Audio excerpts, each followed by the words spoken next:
ডিম ভাতের মিছিল হয় বছরে, সেই ডিম ভাত দিয়ে আনতে হয়, ওরা ওটাই জানে।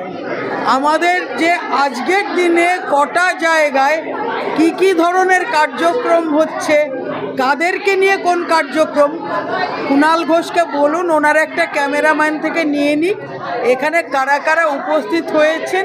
ফল ভরানোর প্রোগ্রাম কিনা ডিম ভাত দেওয়া হয়নি। বাবা, আপনার লজ্জা করে না হ্যাংলার মতন অধিকার দখল করে থাকতে? ভিখারির মতন টাকা চাইছেন, ভিখারির মতন বলছেন আমার কাছে কিছু নেই, আমার হাত শূন্য, এই সরকার দেউলিয়া, বাজারে 8 লক্ষ কোটি টাকা ঋণ করেছেন, আপনি হ্যাংলার মতন বসে আছেন কেন? ছেড়ে দিতে পারছেন না? আচ্ছা, বাংলা দখলের হ্যাংলামি কেন? বাংলাটা কি ওনার একার বাবার সম্পত্তি নাকি যে উনি একলা একাধিপত্য করে বসে থাকবেন? উনি এত খেয়ে বালি কয়লা নারীদের ইজ্জত সবই খেয়ে বসে আছেন, তবুও কিন্তু উনি অন্যকেই হ্যাংলা বলবেন। আরে উনি হ্যাংলা বলুক আর ওই কাংলাই বলুক, আজকে উনি যে অবস্থা করেছেন পশ্চিমবাংলার এই 14 বছরে, আজকে মানুষ হাড়ে হাড়ে টের পাচ্ছে। আমরা ওই কোয়ারেন্টাইনে থাকতে গেলে সেই 14 দিন ধরে রাখছিল না, আমরা এই 14 বছর এই কোয়ারেন্টাইনে চলে গেছি পশ্চিমবাংলায়। লক্ষ্মীর ভাণ্ডারে ছুড়ে দেওয়া রুটির টুকরো আমরা চাই না, আমরা নিরাপত্তা চাই, সুরক্ষা চাই, চাকরি চাই। মানে লক্ষ্মী ভাণ্ডার নাও আর কোনো মেয়ে যদি রেপ হয় এত টাকা তিনি ধরে দিচ্ছেন, লজ্জা করে না মুখ্যমন্ত্রী? লজ্জা করেন? উনি মহিলা হয়ে এই কথা বলেন উনি? আর যে ভাতা ওনারা দিচ্ছেন সেই ভাতার জালে ভাওতায় আর যুব সমাজ আবদ্ধ। কারণ চাকরি নেই, পাউচ খোলো খাও, পাশের চাটের দোকান থেকে ঘুগনি মুড়ি খাও, আর পশ্চিমবঙ্গের পুরো ভবিষ্যৎকে ঘুম পাড়িয়ে দাও। মাননীয়া সন্ত্রাসবাদী মহিলা মুখ্যমন্ত্রীর নেতৃত্বে, মমতা ব্যানার্জির নেতৃত্বে এখানে কেউ সুরক্ষিত নেই। একটা কথা বলি, 1, 2, 3, 4 তৃণমূলের সবাই চোর। 21-এ যদি চাকরি ডবল দিতেন তাহলে 14,48 ঘন্টায় লাইন দিত না। ধিক্কার জানাই, এই মুহূর্তে ওনার নিজের পদত্যাগ করা উচিত। লজ্জা লাগে না মুখ্যমন্ত্রী হয়ে বসে আছেন? উনি পশ্চিমবঙ্গকে লন্ডন বানাতে গিয়ে লন্ডভন্ড করে ফেলেছে। আমি তো এই প্রতিকূলে জয়েনিংটাকে দেখে একটা জিনিস বুঝলাম, ইন্ডিজোট জিন্দাবাদ। ইন্ডিজোটে ছিলেন, আছেন, এখন আবার ইন্ডিজোটেই রয়েছেন। যারা চোর, যারা মনে করে যে 2 পয়সা ইনকাম করতে যাবে, যারা মানে মানুষের জীবন নিয়ে খেলবে, তারাই তৃণমূল জয়েন করবে। কোনো ভদ্র, কোনো শিক্ষিত মানুষ তৃণমূল জয়েন করবে আমার মনে হয় না।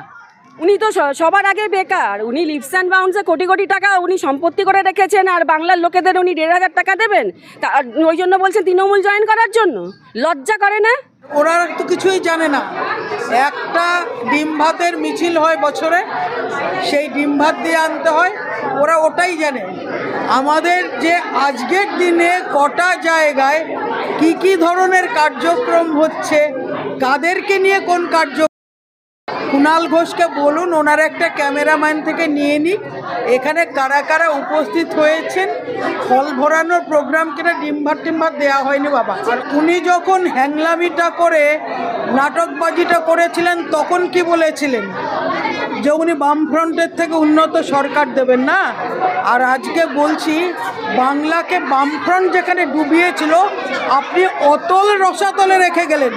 আপনার লজ্জা করে না হ্যাংলার মতন অধিকার দখল করে থাকতে? ভিখারির মতন টাকা চাইছেন, ভিখারির মতন বলছেন আমার কাছে কিছু নেই, আমার হাত শূন্য, এই সরকার দেউলিয়া, বাজারে 8 লক্ষ কোটি টাকা ঋণ করেছেন, আপনি হ্যাংলার মতন বসে আছেন কেন? ছেড়ে দিতে পারছেন না? যা আপনার বসে নেই, যা আপনার দ্বারা হয় না, সেটা আপনি কেন করছেন না? রাস্তায় গিয়ে নাটক করুন, ওটা আপনাকে মানায়, বিরোধী দলনেত্রী মানায়, সরকার চালানো জানে না। আপনি ছেড়ে দিন, তাড়াতাড়ি ছাড়ুন। কে করেছে হ্যাংলামো? যা হ্যাংলামো করে সবটাই তৃণমূল কংগ্রেস করে। আমরা আজ যেটা নিয়ে আজকের মিছিল, সেটা হচ্ছে আমরা নিরাপত্তা চাই, ভাতা চাই না। লক্ষ্মীর ভাণ্ডারে ছুড়ে দেওয়া রুটির টুকরো আমরা চাই না, আমরা নিরাপত্তা চাই, সুরক্ষা চাই, চাকরি চাই। তাই আজকে আমাদের এই মহিলা সমন্বয়ে, শক্তি স্বরূপা মহিলা সমন্বয়ে আজকে আমরা বিক্ষোভ মিছিলে আছি। ছবি নিতে দিচ্ছে না কেউ। আচ্ছা, মুখ্যমন্ত্রী বারংবার এরকম হ্যাংলামির কথা বলছেন কেন? নিজেই তো বাংলাটাকে গিলে বসে আছেন। দেখুন, মাননীয় মুখ্যমন্ত্রী কথায় এখন আর বাংলার মানুষ গুরুত্ব দিচ্ছে না। মুখ্যমন্ত্রী নিজে নিজে চোর হলে লোককে তো বলবেই না, সেরকম নিজে হ্যাংলা, তাই নিজে হ্যাংলামোর কথা বলছেন। উনি এত খেয়ে বালি কয়লা নারীদের ইজ্জত সবই খেয়ে বসে আছেন, তবুও কিন্তু উনি অন্যকেই হ্যাংলা বলবেন। ওনার খেয়ে খেয়ে এখন বমি হওয়ার অবস্থা, তাও উনি খেয়ে যাচ্ছেন। এখনও পশ্চিমবঙ্গকে লুটে পুটে খাওয়ার জন্য রেডি রয়েছেন। এখন তো বড্ড বড় বড় কথা বলেন উনি, আমাদের ঘৃণা লাগে। দেখেছেন কিভাবে আমরা চোখের সামনে দেখতে পেলাম পশ্চিমবঙ্গের কদর্য অবস্থা, এবং সেটা ওই দিদির দয়াতেই আমরা দেখেছি।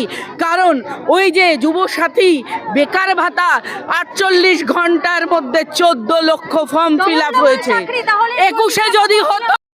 21-এ যদি চাকরি ডবল দিতেন তাহলে 14 লক্ষ 48 ঘন্টায় লাইন দিত না। ধিক্কার জানাই, এই মুহূর্তে ওনার নিজের পদত্যাগ করা উচিত। লজ্জা লাগে না? মুখ্যমন্ত্রী হয়ে বসে আছেন, ওনার বাতেলার কথা ওনাকে মারতে একটু বারণ করুন। বিজেপি কোনোদিন কারোর খাবার নিয়ে পোশাক নিয়ে কথা বলে না, এটা বিজেপির ওপরে চাপিয়ে দেওয়া হচ্ছে। কেন মিথ্যা কথার আশ্রয় নিচ্ছেন উনি? কারণ উনি জানেন এই 26-এর নির্বাচন ওনার বিসর্জন আসন্ন, তাই উনি ভয়ে এবং বিনাশকালে বুদ্ধি নাশ হয়েছে বলে এই কথাগুলো উচ্চারণ করছেন। মাননীয় সন্ত্রাসবাদী মহিলা মুখ্যমন্ত্রীর নেতৃত্বে, মমতা ব্যানার্জির নেতৃত্বে এখানে কে নারীরাও সুরক্ষিত নেই, যুবও সুরক্ষিত নেই, এবং বুজুর্গরাও কেউ সুরক্ষিত নেই। উনি পুরো পশ্চিমবাংলাটাকে শেষ করেছে। লক্ষ্মী ভাণ্ডার আমাদের চাই না, আমাদের বাংলার সম্মান চাই, বাংলাদেশ নারীদের সম্মান চাই, বাংলার যুবদের সম্মান চাই, বাংলার সম্মান চাই আমাদের। দেখুন, কিছু মানুষ উনি এখন পশ্চিমবঙ্গকে একটা হাস্যস্পদে নিয়ে গেছেন। পশ্চিমবঙ্গ আমাদের গর্ব, আমাদের গর্বের শহর কলকাতা, আমাদের গর্বের রাজ্য আমার এই পশ্চিমবাংলা। যেখানে এখন রাজ্যের বর্তমান মুখ্যমন্ত্রী ওখানে কি করছেন সেটা ভেবে তো লাভ নেই। উনি নানাবিধ জিনিস করতেই পারেন, কি করলেন কারুর কোনো কথা বলল। পশ্চিমবঙ্গটা রবীন্দ্রনাথ ঠাকুরের, পশ্চিমবঙ্গটা স্বামী বিবেকানন্দের, পশ্চিমবঙ্গটা আমাদের শ্যামাপ্রসাদ মুখার্জি, আমাদের বিদ্যাসাগরের পশ্চিমবঙ্গ। এই পশ্চিমবঙ্গ ওনার নয়, উনি এটা জমিদার নন, উনি ভুল ভাবছেন। পশ্চিমবঙ্গ আমাদের সকলের, সকল মানুষ যারা পশ্চিমবঙ্গে ছিলেন, আছেন, ভবিষ্যতে থাকবেন, তাদের সকলের পশ্চিমবঙ্গ। উনি যেটা ভাবছেন যে পিসিভাই পড়ে পশ্চিমবঙ্গ, না সেটা নয়। আমি তো এই প্রতিকূলে জয়েনিংটাকে দেখে একটা জিনিস বুঝলাম, ইন্ডিজোট জিন্দাবাদ। ইন্ডিজোটে ছিলেন, আছেন, এখন আবার সিপিএমে ছিলেন, তৃণমূলে এসছেন, ইন্ডিজোটেই তো আছেন। আমি তো পরিবর্তনের আলাদা কিছু দেখতে পাচ্ছি না, ওনারা দেখছেন হয়তো, আমি দেখতে পাচ্ছি না। তো ইন্ডিজোটেই তো ছিলেন, ইন্ডিজোটের মধ্যে থেকেই উনি শুধু এই চেয়ার থেকে ওই চেয়ারে গেছেন। কি আছে, একই সাথে তো লড়েন ওনারা ভোট কাটুয়া হিসেবে সিপিএম নামে, যাতে ভোটটা কেটে তৃণমূলকে জেতানো যায়। আসলে উনি তো ইতিহাসটা পড়েননি, তার জন্য বাংলার ইতিহাস সম্পর্কে উনি জানেন না। বাংলার গৌরব, বাংলার কৃষ্টি, বাংলার সৃষ্টি শ্যামাপ্রসাদ মুখোপাধ্যায়ের সমস্ত কিছু নিয়ে জড়িত, মমতা বন্দ্যোপাধ্যায়ের নয়। উনি যে স্বপ্ন বাংলার মানুষকে দেখিয়েছিলেন, বাংলা বলবো না, পশ্চিমবঙ্গের মানুষকে দেখিয়েছিলেন, সেই স্বপ্ন বর্তমানে ধূলিসাৎ। উনি পশ্চিমবঙ্গকে লন্ডন বানাতে গিয়ে আসলে লন্ডনের একটা লন্ডন আই আছে, পশ্চিমবঙ্গ আইটা বর্তমানে আজকে অন্ধ। তাই পশ্চিমবঙ্গের আই দিয়ে আমরা কিছু চোখে দেখতে পাচ্ছি না পশ্চিমবঙ্গে। তাই এবার এই সরকারকে বদলাতে চাই আমরা। উনি যুবক সমাজের যে চাকরি নেই, শিল্প নেই, স্বাস্থ্যর পরিকাঠামো নেই, শুধু আছে গলির মোড়ে মোড়ে পাউচের দোকান। আর যে ভাতা ওনারা দিচ্ছেন সেই ভাতার জালে ভাওতায় আজ যুব সমাজ আবদ্ধ। কারণ চাকরি নেই, পাউচ খোলো, খাও, পাশের চাটের দোকান থেকে ঘুগনি মুড়ি খাও, আর পশ্চিমবঙ্গের পুরো ভবিষ্যৎকে। তাই এই ঘুমন্ত যুব সমাজকে অভিষেক বন্দ্যোপাধ্যায়ের পাশেই চাই। আর যে যুব সমাজ উন্নয়নের সঙ্গে চলতে চায় সে বিজেপি সরকারের সঙ্গেই থাকতে চাই। জয় শ্রীরাম, জয় সিয়ারাম, রাম সীতা বা সীতারাম, সবটাই হলো আমাদের একদম আধ্যাত্মিক এবং ভেতরকার মানসিকতা দিয়ে। হরে কৃষ্ণ হরে রামও আমরা বলি, আমাদের স্লোগান আছে হরে কৃষ্ণ হরে রাম, ঘরে ঘরে শ্রীরাম, আমরা এরকমও বলে থাকি। বিষয়টা সেটা নয়। কল্যাণ বন্দ্যোপাধ্যায় নিজে যখন পাউচের গ্লাসে যখন আবদ্ধ হয়ে পড়েন তখন উনি কি বলেন নিজেও জানেন না। কখনো তিনি মমতা বন্দ্যোপাধ্যায়কে জল দিয়ে ধুয়ে দেন, ঠিক আছে, কখনো তিনি কি বলেন তার মানসিকতার মধ্যেই নেই। তা কল্যাণ বন্দ্যোপাধ্যায়ের মতো একটা মানুষের কথার উত্তর দেওয়ার প্রয়োজন মনে করি না আমরা ভারতীয় জনতা পার্টির কার্যকর্তারা। বাংলাকে নষ্ট করে দিচ্ছে, বাংলার শিক্ষা, বাংলার সংস্কৃতি, বাংলার মেয়েদের সম্মান নিয়ে খেলছেন উনি। ওনাদের লজ্জা করেন এই কথা বলতে। বাংলাটাকে শেষ করে দিচ্ছেন ওনারা। 34 বছরে একটা সরকার শেষ করে দিয়েছিল। 2011 থেকে যে সরকার এসেছিল, যে পরিবর্তন ভেবেছিলাম যে আমরা পরিবর্তন পাবো, যেখানে আসল বাংলার সংস্কৃতি ফুটে উঠবে, শিক্ষা ফুটে উঠবে, বাংলার মানুষের মধ্যে সব কিছু ফুটে উঠবে, সেখানে দেখতে পাচ্ছি একের পর এক অরাজকতা সৃষ্টি হচ্ছে বাংলায়। তো বাংলাকে যদি একটা বলবো বাংলাকে একটা অযোগ্য মহিলার হাতে তুলে দেওয়া হয়েছে, যিনি যোগ্যই নন, যিনি বাংলাকে রক্ষাই করতে পারছেন না। ভাবতে পারছেন বাংলা, যেখানে আমরা ইতিহাসে আমরা পড়েছি একটা সময় লোপা গার্গী, এদের নাম শুনেছেন তো? সেটা কোন সময়? সেটা বৈদিক সময়। তো আজকের যুগে সেই মেয়েরা চাকরি করে, নিজেদের পায়ে দাঁড়িয়ে যায়, সব মেয়েরা চাকরি করে, শিক্ষার জন্য হোক বা দেশের জন্য বাইরে যায়।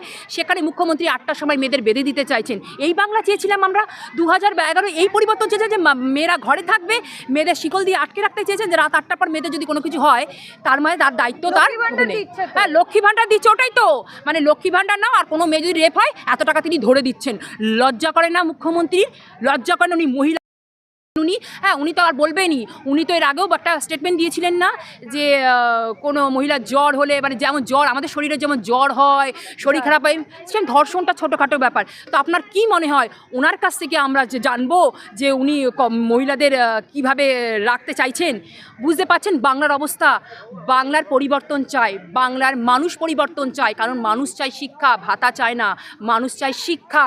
মানুষ মানে চাকরি নিয়ে যে ছেলে খেলা খেলেছে, 25,753 জনের যে চাকরি তিনি নিয়েছেন, তার জবাব কে দেবেন? তিনি 1,500 টাকায় যুব সমাজকে বলছেন ভিক্ষা। যেমন MB করা ছাত্র আমরা দেখেছি, MBA করা ছাত্ররা বা পাশ করা যারা, এবং যারা গ্র্যাজুয়েশন করা, MA করা ছেলেরা লাইনে দাঁড় করিয়ে দিয়েছেন। উনি লাইনে দাঁড় করাতে পারেন, উনি ভাতাই দিতে পারেন, কিন্তু আসল কাজটা উনি করতে পারেন না। তাই বাংলা এবার পরিবর্তন আসবে। 2026-এ পরিবর্তন আমরা সকলেই চাই। আজকে একটা বাচ্চা জন্মালে সে তার মাথায় 80 থেকে মানে 90,000, মানে প্রায় 1 লাখই ধরে নিন, 1 লাখ টাকা সে নিজের মাথায় একটা ঋণ নিয়ে জন্মাচ্ছে। আর উনি এইসব ভাতা খাতা মাথা দিয়ে বাংলাকে কি করে রেখে দিয়েছেন? বাংলায় একটা চাকরি নেই, শিল্প নেই, কিচ্ছু না। উনি ভাতা দিয়ে ভাবছেন উনি বাংলাটাকে সারা জীবন দখল করে রাখবেন। উনি কি বাংলাটাকে শ্রীলঙ্কার মতন করতে চাইছেন? বাংলার কি অর্থ ব্যবস্থা, উনি কি করছেন তার জন্য? দেখুন, তৃণমূল কি মানে কি বলবো, জব দিচ্ছে কি? ওই ভাতা দিয়ে না এখানে চলবে না। শিক্ষিত যুবকরা কি 1,500 টাকার জন্য তৃণমূল জয়েন করবে? আপনি ভাবুন না, একটা বাবা মা তার ছেলে মেয়েকে মানুষ করছে, এত টাকা খরচা করছে, তার পিছনে 1,500 টাকা পাওয়ার জন্য তৃণমূল জয়েন করবে 1,500 টাকা নেওয়ার জন্য? আমরা কি ভিখারি? ওনাকে আগে নিতে, উনি তো সবার আগে বেকার। উনি লিপস অ্যান্ড বাউন্সে কোটি কোটি টাকা উনি সম্পত্তি করে রেখেছেন, আর বাংলার লোকেদের উনি 1,500 টাকা দেবেন? ওই জন্য বলছেন তৃণমূল জয়েন করার জন্য? লজ্জা করে না? আরে উনি হ্যাংলা বলুক আর ওই কাংলাই বলুক, আজকে উনি যে অবস্থা করেছেন পশ্চিমবাংলার এই 14 বছরে, আজকে মানুষ হাড়ে হাড়ে টের পাচ্ছে। আমরা ওই কোয়ারেন্টাইনে থাকতে গেলে সেই 14 দিন ধরে রাখছিল না, আমরা এই 14 বছর এই কোয়ারেন্টাইনে বাংলা। আজকে শিক্ষা থেকে স্বাস্থ্য সব দিকেই উনি আজকে আমাদের ব্যর্থ। আজকে উনি নিজে পুলিশ মন্ত্রী হয়ে দেখুন চতুর্দিকে ধর্ষণ হচ্ছে, কোথায় তোলা হচ্ছে, কোথায় মেয়েরা ভয় বেরোতে পারছে না। আজকে নারী সুরক্ষা নেই, আজকে স্বাস্থ্য নেই, শিক্ষা নেই। শিক্ষক আজকে মাটিতে রাস্তায় পড়ে গড়াগড়ি খাচ্ছে, ওনার দেখার সময় নেই। বিভিন্ন কল কারখানা বন্ধ হয়ে যাচ্ছে, ওনার দেখার সময় নেই। উনি খালি কি বলছেন, পাহাড় থেকে জঙ্গল সবাই নাকি হাসছে। আমরা তো দেখতে পাচ্ছি না হাসছে। আর নাহলে এই এত যদি হাসবে, এতই যদি উন্নয়ন, তাহলে ওই ভ্যানে ভ্যানে রিক্সায় রিক্সায় পাড়ায় পাড়ায় গড়ির মোড়ে মোড়ে এই উন্নয়নের পাঁচালি অন্তত ওনাকে শোনাতে হতো না। উন্নয়ন তো মানুষ চোখে দেখতে পায়, যে ওখানে রাস্তা হচ্ছে, ওখানে জল নিকাশি ব্যবস্থা হচ্ছে, মানুষ তো উন্নয়ন চোখে দেখতে পায়। ঠিক বলি, ওই অভিষেক বন্দ্যোপাধ্যায় ওই মানে যুব সমাজটাকে তো পুরো ওই বাংলা বোতলেই তো চালিয়ে দিয়েছে। তারপরে 1,500 টাকা দিয়ে দিয়েছে। কিছুদিন আগে আমি একটা নিউজে দেখলাম, বললো কিছু না ওই গুটকার পয়সাটা তো আমাদের জোগাড় করে দিচ্ছে তৃণমূল। হ্যাঁ, আজকে বেকার ভাতার লাইন সেখানে 1.5-2 লক্ষ পৌঁছে গেছে। SIR এর লাইনে লাইনে দাঁড়াতে গিয়ে নাকি মানুষ অসুস্থ হয়ে যাচ্ছে, তাহলে এই লাইনটা কিসের? এখানে মানুষ অসুস্থ হচ্ছে নাকি লাইন দেওয়ার পরে 1,500 টাকা হাতে পেয়ে যাবে? আজকে বেকার ভাতাও নিতে গেলে সেখানে মাধ্যমিক পাস হতে হচ্ছে। তাহলে বুঝতে পারছেন তো আজকে পশ্চিমবাংলার সায়নী ঘোষকে চান্স দিয়েছে তৃণমূল। হ্যাঁ, সায়নী ঘোষ তো ওই শিবকে পড়িয়ে বাজে জিনিসটা পড়িয়ে আজকে চালিয়ে দিচ্ছে, শিবকে কন্ডম পড়িয়ে দিচ্ছে। মানে সোজাভাবেই বলতে ইচ্ছে করে যে উনি কতটা নোংরা। আজকে আমাদের হিন্দু দেবদেবীদেরকে নিয়ে পর্যন্ত আক্রমণ করেন। আজকে মমতা ব্যানার্জি বিষ্ণু মাতা বলে, বিষ্ণু দেবতাকে বিষ্ণু মাতা বলে, শ্রীরামকৃষ্ণকে শ্রী কৃষ্ণ রামকৃষ্ণ বলতে আরম্ভ করে। আবার উনি ধরেন যে ওই ভুল ধরেছে, সে সেই ভুল ধরেছে, আজকে আমাদের মা কালীকে ফুল ছুঁড়ে ছুঁড়ে ফেলছে। হ্যাঁ, আজকে উনি আমাদেরকে শেখাবেন? আজকে ওনার শেখাবার মতো কিছু নেই। না উনি মুসলমানের মন্ত্রী, না উনি হিন্দুদের মন্ত্রী। উনি খালি একটা ভোট ব্যাংক করার জন্যই, দুধেল গাইদের জন্য। আজকে অরিজিনালি বলতে গেলে আজকে মুসলিমদের জন্য বলুন তো কটা মসজিদ উনি বানিয়ে দিয়েছেন?